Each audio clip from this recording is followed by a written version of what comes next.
whatသားတုံးကြီးလက်သီးစုပ်တဒန်းဆိုတာမျိုး ဒီနေ့တော့ဝက်ပေါင်သားလေးရတာနဲ့ဝက်ပေါင်သားလေးနဲ့ချင်မောက်ရွက်ကလေးကိုချက်မယ်ငပိရေချိုလေးကိုမင်းကတော့ငပိရေချိုပုံစံမျိုးလေးကြိုပြီးတော့အတိုးအမြုပ်အစုံနဲ့ချန်စီယိုဟင်းရည်လေးနဲ့ချက်ပြီးတော့စားမှာပဲဖြစ်ပါတယ်အဲ့တော့ဘယ်လိုချက်ပြသွားမလဲဆိုတာလေးကိုဗီဒီယိုဆုံးဖြတ်ကြည့်ပေးကြပါဦးခင်ဗျာ လော်သီးနဲ့နော်ရှယ် အတိုးအမြုပ်ကဘယ်လောက်စုံတယ်လဲဆိုဈေးတွေကအတိုးအမြုပ်ရောင်းတဲ့ဆိုင်ထက်ကိုစုံပါတယ် အားလုံးပဲမင်္ဂလာပါ Food in my page ပြန်လဲကြိုဆိုပါရစေကျွန်တော်ဒီတစ်ခေါက်တော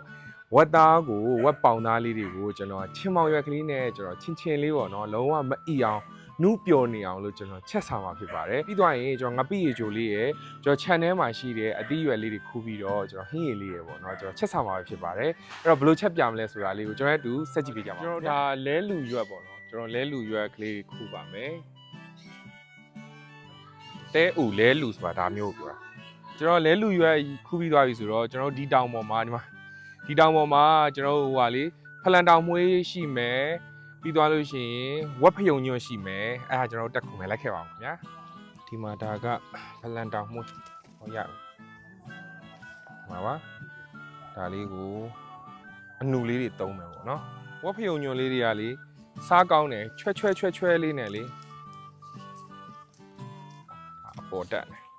ဒီမှာပါအရင်ဆုံးငပိရေချိုအတွက်ကလော်သီးရဲ့ကြက်သွန်ဖြူရဲ့ငရုတ်သီးစိမ်းရဲ့ကစော်သီးရဲ့ကိုလော်ဝေးထားမှာဖြစ်ပါတယ်ငပိရေချိုကိုတော့20သားလောက်ကြိုခဲ့ပါတယ်ခင်ဗျာနနွင်းလေးအနှဲငယ်ထည့်ပြီးတော့2ရေလောက်ကြာအောင်ကြိုခဲ့ပါတယ်ခင်ဗျာဒါကတော့ငပိရေချိုတွေကိုထည့်ဖြောဖို့အတွက်ရေချိုပစုံမီးကင်မယ်ကြက်သွန်အနီရဲ့ခရမ်းကျင်သီးလေးတစ်လုံးရဲ့ကိုကတေချာလေးမီးကင်ပါမယ်လော်ထားပြီးသားကြက်သွန်ဖြူတို့ငရုတ်သီးစိမ်းတို့ကလော်သီးတို့ကိုပစုံကြောင်းနဲ့အတူတွဲပြီးတော့ထောင်းပေးထားမှာပဲဖြစ်ပါတယ်နောက်ပြီးမီးကင်ထားတဲ့ကြက်သွန်နီနဲ့ခရမ်းကျင်သီးနဲ့ကိုပါကွဲယုံလောက်ကလေးပဲထောင်းပေးထားမှာဖြစ်ပါတယ်ငပိရေချိုထားတာလေးကိုစကားနဲ့စစ်ပြီးထောင်းထားပြီးသားတစားပလာတဲ့အကုန်လုံးကိုထည့်ပြီးတော့ဖြော်ပေးရမှာပဲဖြစ်ပါတယ်ဒီနေရာမှာငရုတ်သီးအလော်မုတ်ကြိုက်တဲ့သူကတော့ငရုတ်သီးအလော်မုတ်ထည့်ပြီးတော့ဖြော်နိုင်ပါတယ်ခင်ဗျာကျွန်တော်ကတော့ငရုတ်သီးအလော်ထက်အစိမ်းကိုပိုကြိုက်တဲ့အတွက်ကြောင့်မလို့အစိမ်းထောင်းထားတာနဲ့ပဲဖြော်ခဲ့ပါတယ်ခင်ဗျာကဲခုဆိုရင်တော့ရှယ်ငပိရေချိုလေးရပြီပဲဖြစ်ပါတယ်အဲ့တော့ဝက်သားချက်ပါမယ်ဈေးကဝယ်လာတဲ့ဝက်သားလေးတွေကိုမိမိစိတ်ကြိုက်တုံးတစ်ပြီးသွားပြီဆိုတဲ့အခါအရသာနေပါမယ်ခင်ဗျာအရသာကိုစားရဲ့အချိုမုတ်ရဲ့နနွင်းရဲ့အယောင်တင်ရဲ့ပဲငမြရဲ့လေးအနှဲငယ်ထည့်ပြီးတော့နေပေးထားမှာပဲဖြစ်ပါတယ်အသားချက်တဲ့အခါမှာအသားတွေကိုအရသာစိတ်ဝင်ဖို့ဆိုတာကနေနဲ့ထားတဲ့အချိန်တိုင်းတာလဲကွာပါသေးတယ်ခင်ဗျာအရင်ဆုံးကြက်သွန်ဖြူရဲ့ဂျင်းရဲ့ကြက်သွန်နီရဲ့ကိုစီးတက်ပေးရမှာပဲဖြစ်ပါတယ်စီးတက်ထားတာလေးမှုေးပြီးရဲလာပြီဆိုတဲ့အခါမှာငပိအနှဲငယ်ထည့်ပါမယ်အယောင်တင်ထည့်ပါမယ်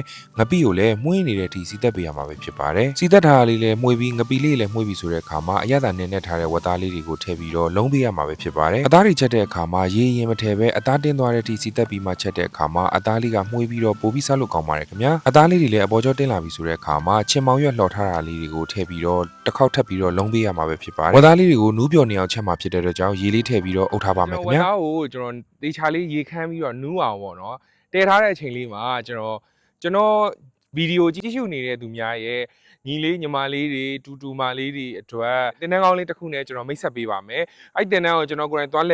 လှည့်ပြီးတော့တင်တန်းမှာဘယ်လိုတွေတင်ကြားပေးနေတယ်ဆိုတာလေးတွေကိုကျွန်တော်လိုက်ပြပေးပါမယ်အဲ့တော့ကျွန်တော်တို့လိုက်ခဲ့ပါအောင်ခင်ဗျာတင်တဲ့လိပ်စာလေးကတော့ပြည်မျိုးဘိုဂျိုလန်းပေါ်စီတော်မင်္ဂလာပေါက်မျက်နှာချင်းဆိုင်တင်တဲ့မြေဆောင်တို့မှာပေါက်ကြီးရေခဲမုံလည်းရှိပါတယ်ခင်ဗျာဒီနိုဘယ်လက်တင်တဲ့လေးက2008ခုနှစ်မှာစတင်တည်ထောင်ခဲ့ပြီးအောင်မြင်မြင်နဲ့ဖွင့်လှစ်လာခဲ့တာအခုဆိုရင်16နှစ်တိုင်ရှိခဲ့ပါပြီခင်ဗျာအခုဆိုရင်မြန်မာနိုင်ငံအနှံ့ပြားမှာရုံ21ရုံထိဖွင့်လှစ်နိုင်ခဲ့ပါပြီခင်ဗျာဒီနိုဘယ်လက်တင်တဲ့ကပြည်တွင်းနေမှာကပြည်ပလုတ်ကင်တွေကိုလည်းချိတ်ဆက်ပေးတဲ့အပြင်ကိုမိမိတင်တဲ့ဆင်းခဲ့တဲ့မြို့ပေါ်နဲ့မြို့ဝင်းကျင်မှာရှိတဲ့ဆေးရုံဆေးကန်ဓာတ်ခွဲကန်သွားဆေးကန်တွေကိုရုံးဝတာဝန်ရှိသူများကိုယ်တိုင်အလုပ်လျှောက်ပေးပြီးအလုပ်ရသည့်အထိနိုဘယ်လန်ကနေတာဝန်ယူပြီးဆောင်ရွက်ပေးပါတယ်ခင်ဗျာစာရွက်တင်တဲ့ပြီးသွားပြီဆိုတဲ့အခါမှာလည်းမြို့ပေါ်မှာရှိတဲ့ဆေးရုံတွေမှာလက်တွေ့တင်ကြားလို့ရအောင်လည်းပို့ဆောင်ပေးပါတယ်တင်ကြားရေးပိုင်းမှာလည်း BNS စီပွဲရဆရာမများကိုယ်တိုင်ကစာတွေးလက်တွေးစိတ်ရှည်လက်ရှည်နဲ့တေးချာချာတက်မြောက်တဲ့အထိတင်ကြားပေးတာဖြစ်ပါတယ်နိုဘယ်လန်မှာကပုံမှန်အကူတူနာပြုရဲ့အစစ်မြင့်အကူတူနာပြုရဲ့ပုံမှန်ဆေးဝါးကျွမ်းကျင်အကူရဲ့ဆိုပြီးတော့တင်တဲ့က3မျိုးရှိပါတယ်အောင်လေဆိုရင်ဘာဖြစ်နိုင်လဲ hepatitis နိုဘယ်လန်ကတင်နန်းသူတင်နန်းသားများကိုအသက်အရွယ်ပိုင်းခြားမရှိတက်လို့ရတဲ့အပြင်အခြေခံပညာအထက်တန်းအဆင့်ကနေစပြီးတော့လည်းတက်လို့ရပါပြီခင်ဗျာ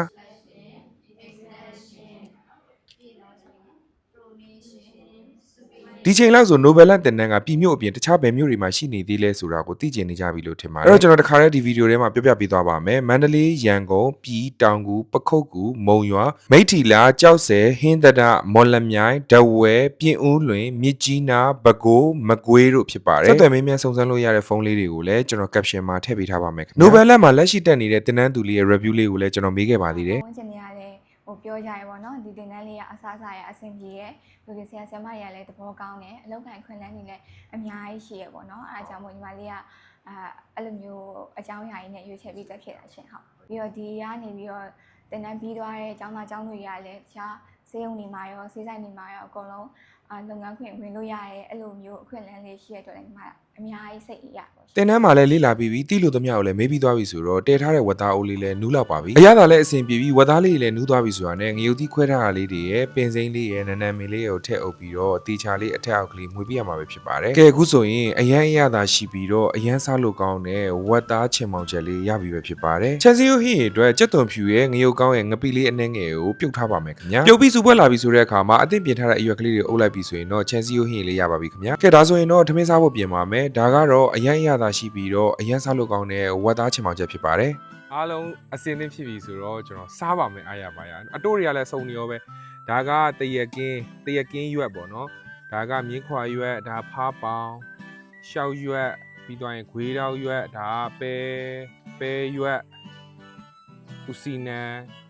ယုံပရိသီးခရမ်းကစော်သီးမြင့်ကြောင်ရှာသီးကျင်ကားသီးတို့ပါမယ်ကလော်သီးနဲ့နော်ရှယ်သားချင်မောင်ချက်နဲ့စားပါ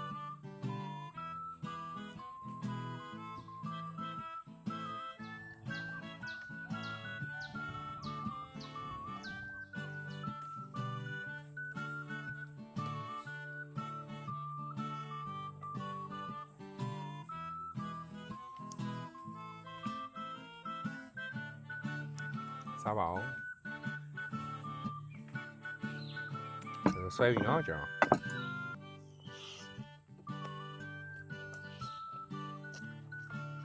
ဒီတရကင်းရွက်ကလေးကမှုင်းနေမှာ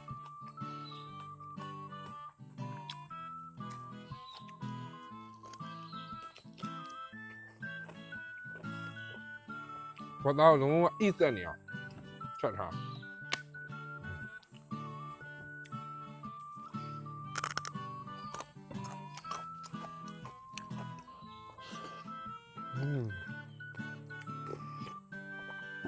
ကောင်းလိုက်တာ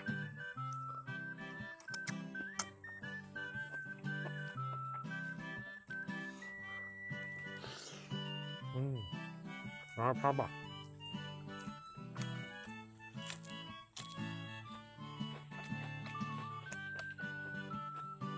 ဝေးတော့ရတာ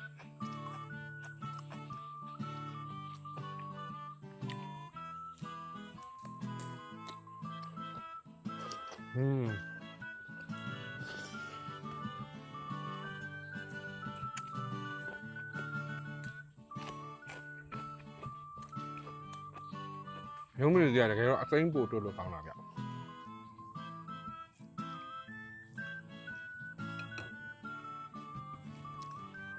ငပိလေးကိုရွှဲလေးစားအသားလေးကိုမြုပ်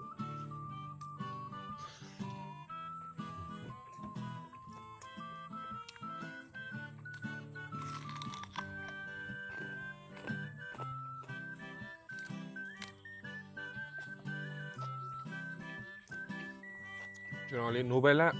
တင်တန်းလေးကိုသွားလေးလာကြည့်ပြီးခဲ့ပါလေကျွန်တော်ကိုယ်တိုင်လည်းတက်ဖို့တောင်တော်တော်လေးစဉ်းစားလိုက်တယ်ပေါ့နော်။ဘာကြောင့်လဲဆိုတော့ကျွန်တော် COVID-19 တုန်းကဆိုရင်သူနာပြုဖက်ပိုင်းမှာကျွမ်းကျင်တဲ့ volunteer တွေအများကြီးလိုအပ်တယ်ပေါ့နော်။ကျွန်တော်ကိုယ်တိုင်လေးလာပြီးမှကျွန်တော်ကိုယ်တိုင်တက်ချင်စိတ်ပါပေါက်သွားတာ။ကျွန်တော်လည်းဒီတင်တန်းကိုတခြားလေးစုံစမ်းပြီးကျွန်တော်ကိုယ်တိုင်မှာ join မဲ့အစီအစဉ်မှာကျွန်တော်ပါတယ်ပေါ့နော်။ဒီ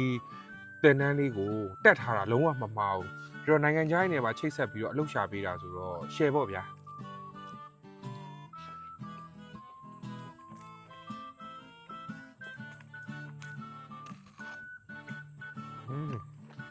ကျွန်တော်ဒီဗီဒီယိုလေးကိုဒီနောက်မှာပဲရင်နောက်ခွင့်ပြုပါဗီဒီယိုကိုအဆုံးထိကြည့်ရှုပြီးတဲ့တူတူတောက်ချီစီတဲ့ကိုကျေးဇူးများတင်ပါတယ်နောက်ဗီဒီယိုမှာပြန်လည်ဆုံတွေ့ပါမယ်အားလုံးပဲတတာ